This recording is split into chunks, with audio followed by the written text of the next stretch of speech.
And I spent the rest of my time up there on Ceres Colony. I spent the next like 8 years on a submarine that was converted into a spaceship. It was a submarine, back from the old days, and it was converted and was a spaceship. Really? Mm-hmm. It was a submarine that they used on Earth that they turned into a spaceship? Yeah, I think so. I'm pretty sure it came from Earth, and well, they built it and then converted it to a spaceship. I don't know if it ever got in the water or not, but I think from the time it was built, it was just an early version of the early ships that they had. And who was running this at Ceres? So they were Germans. They were straight up breakaway Germans and they called themselves, they weren't Germans. They didn't consider themselves Germans. They considered themselves the Austrian Empire or some Prussian Empire, or something like that. Like before Germany, I guess it's like Germany, Poland, Austria, like that whole area, Denmark. Mm-hmm. That back in the day was not a country, but like an empire. Mm-hmm. That's who they considered themselves. They didn't really claim that they were Germans, but they were Germans. But were they there? How long were they there before you got there? So a long time. Okay, when I got there, it was the same thing. Like when you got to Mars, they were like, welcome to the most advanced colony in the solar system. When I got there, they were like, welcome to the most advanced colony in the, but it looked like, remember I said the Mars city was nice looking, mm-hmm. Looked like a hotel. This place didn't. There was rust. Like the ceiling was like the waffle ceiling, mm-hmm. Was metal, and it was rusty. You know what I'm saying? And it was dented. Like it looked like something fell from the top of the ceiling onto it and dented it in, and they fixed it. Like, and a lot of the steps, they had marble steps, old stone steps. They were all worn and beat down. It looked like an old city. Like it had been there a long time, like 60, 70 years old worth of buildings, like that and there were places that were newer. They were still building places, but everywhere that I went was old already. Do you think that they were there before World War II? So what it was they told us that they found it, that they found that place and started building it right around when they left. And I think that was like right around World War II. When they left. Like when they left Earth, they went there and they found existing ruins that somebody else was there. And they started converting them and building them into human kind of buildings. Do you think that some of the scientists went to Ceres and the other scientists came to NASA? Yes, absolutely. I think a lot of people went. And then the Ceres Colony Corp called the Antarctica Germans the High Command. That was the High Command. Like they had several. Like Ceres Colony Corp wasn't the only colony that they set up. They got other colonies elsewhere in the Kuiper Belt and on other moons in the system, in our solar system. But the command, like the central command part of it, was in Antarctica. And Antarctica, that's what they're doing over there still, right? Yeah, it's Germans. Yeah. So essentially, the Germans didn't lose anything. They didn't gain it. Right. Okay, sorry to cut you off. I just had to. No, go ahead. Keep asking questions. My head's kind of spinning. I think it's been a while since I talked about it all. So you went to Ceres, and there were the Austrians. Well, you can call them the Germans, but they didn't. Like I said, they didn't consider themselves strictly Germans. They were like from the old empire. But that's why I'm wondering how long they had been there. If it was before the empire broke up, Yeah, well, it was their. I don't want to say religion, but it was their history. Like they had their own version of history. Oh, okay. That we don't have. Like they had their own version of history. They taught their people that lived there. But they were proud of it. The Dracos, the Germans were. Yes, they were sponsored by the Dracos. And then that happened during World War II, that they became friends with the Dracos? I believe so, yeah. Yeah, it was after that, and then that they went up and colonized up there. So, and then what they were doing was, so on the first ship, on the submarine ship, I didn't have a role that let me know where we went. Could never look out the window. There was no window. Mm-hmm. I was a repair officer, maintenance. And so I was like down, imagine like working in the engine room of the Titanic. You wouldn't know where you were or what was going on. I didn't know anything what was going on. And so that was for a long time. It was like, 7, 8 years that I did that. Mm-hmm. And then that ship got decommissioned and I went to a different ship and I got promoted. And then I had access to the mission briefings and I kind of knew where we were going and what we were doing. I went into cargo engineer, and what we were doing was trading other civilizations for goods, for tech. They wanted technology, and we were constantly trading. We went 4 places a day, every day. What were you trading? Everything under the sun. Sometimes we took shoes.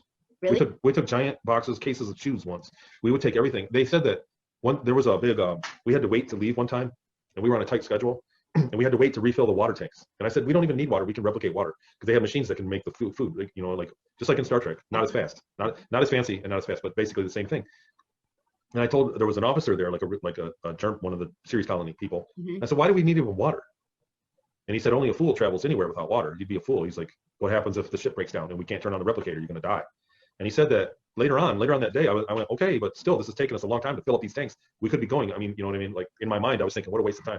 But later on, when I saw him later in that day or the next day, he said, that one of our ships acquired one of our great technologies just because they ran into somebody when they needed water. So in other words, there was an advanced ship, an advanced species that was more technologically advanced than the Ceres colony, and they crashed on a planet. Mm-hmm. And a Ceres colony ship came up for aid, and they gave them water for aid because they had everything else taken on. Like they're like, we can fix our own ship. Nobody's hurt. We just need some water. You got any water? And they gave them water off their tanks, and they traded, and they gave them some technology that was super advanced. Wow. Oh, so that was a jackpot. Had everything available to trade if they needed it. Well, right. Well, he said that's one. He's like, that's all they had was water, and they ended up being one of the richest missions that we ever had. It was one of the biggest advancements that they ever had. And he said just because they had water, you know, if you can supply a need at the right time, kind of thing. And he said after that they mandated it that every single ship had to have water on it. They just, it's a good idea to have water. Right. You know, so they had giant tanks. I forget how big. I forget how. God, it was in liters. I forget how many liters it was, but they were big ass tanks. I mean, it took them 30 minutes to fill them up. So it was a lot of water that they had. They had two main tanks, and they were kind of in the front of the ship, and towards the front, underneath the lower deck. And but I remember that, and I always dwelled on that. You know what I mean? Like they traded water for this huge fortune. Basically, you know, technology is a big fortune for them. You know what I mean? They had money, but it was based on tech. The goal is to trade other civilizations to advance your own technology. You know, and so they traded. You know, that story that he told me of that somebody is basically, if you just have some water on you, you could get rich. If you found somebody that was wealthy and needed it at that time, you know what I mean? Like they got millions of dollars for a couple bottles of water. Basically, that kind of trade. God, I wonder what kind of technology that they were getting. And what year was that? 1989 now or something? So that would have been, well, no. So that when I was on that ship was much later, and it was more like 96, 97 when I started serving on that ship. And that's still like my last 23 years ago. Like imagine how much technology that they have now. And they had a fleet of those ships trading every day.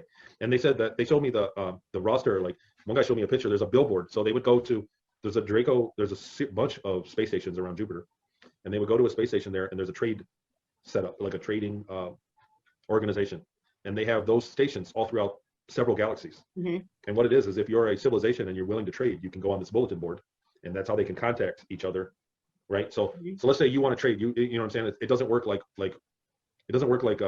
Craigslist, where they show what you've got. Like if you want to sell something, let's say, you know, I don't know where you're at, you're in your home, Heidi, and you want to sell some stuff or trade, right? So instead of putting on Craigslist that you have this is what I have, they don't have that at all. You just put that you want to trade. I'm available for trade, and here's where I'm at. I'm in this town, right? Then somebody would come along and go, well, I'm trading. We'll go, I'm gonna try this one, Heidi. And there's a contact, and then you meet, and then you discuss. I would come over your house, and we would discuss what you have for trade, and I would show you what I had for trade. That's how the bulletin board worked in Jupiter. So somebody told me, I said, aren't we going to run out of, you know, because we were getting to the point where sometimes we would go and meet people, and they were like, blow them off. We wouldn't even show up. They'd be like, screw them. And I said, well, what happens when we run out of places to trade? And one guy showed me, he said, the bulletin board is this big.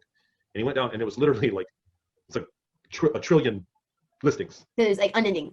Right. He said we could have 1 million of our ships. He said we currently have there was less than 100 of the cargo ships that were trading for Ceres Colony Corp. He said we currently have this many ships. He said if we had 1 million ships, they could trade 10 a day for the next 1,000,000 years. Oh wow! We'd never get to all the listings. We would never get through all the listings. That's how many different civilizations are available. Solar systems are available to trade with. And right now, I heard that this is kind of off subject, but on subject of the Dracos. But they're saying that essentially that these Germans are the one world power.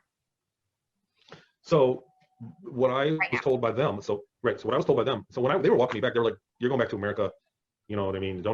One German up on Ceres Colony said, don't ever vote. He said, never waste your time voting because it's rigged. We rigged it long ago. He said, don't even waste your time, just don't do it. And I remember that clearly because it was like, I remember it kind of hurt my feelings to think about it. But then, so here we are. Like, it's relative because everything's shaken out. Like the servers where all our votes go that get altered is in Germany, of all places. Yeah.